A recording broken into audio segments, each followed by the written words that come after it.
I told you that the President of the United States and the First Lady have a smaller age gap than the average age gap between a senator and his constituents?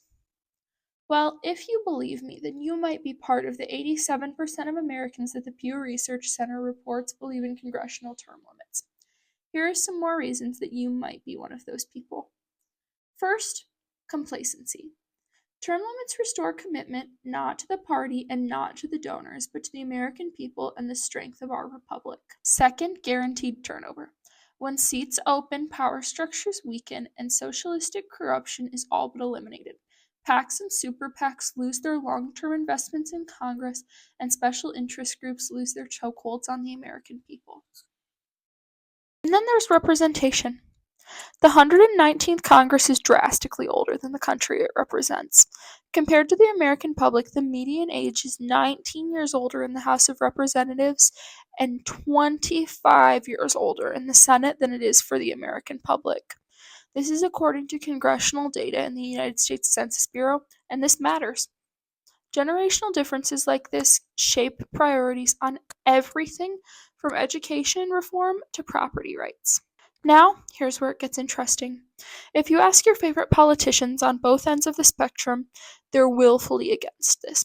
They enjoy their corrupt socialistic levels of power in Congress, and they'd surely like to keep them.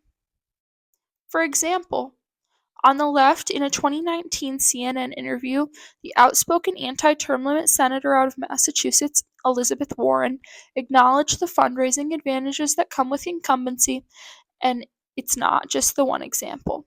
Between 85 and 90% of incumbents who run for re-election are elected, and most dip their toes in the donor pool.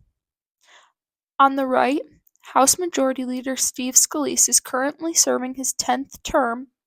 He's 18 years deep into a 20-year elected bid in Congress, and had he not supported the Tobacco 21 Act in 2020, his career could legally buy a PAC. At some point, public service starts looking a lot more like permanent employment.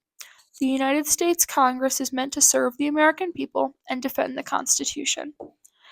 The document itself defines their role and expresses their power as being to create laws, represent the interests of the citizens, provide oversight to federal government, tax, borrow, and coin money, declare war, regulate commerce, and maintain the military.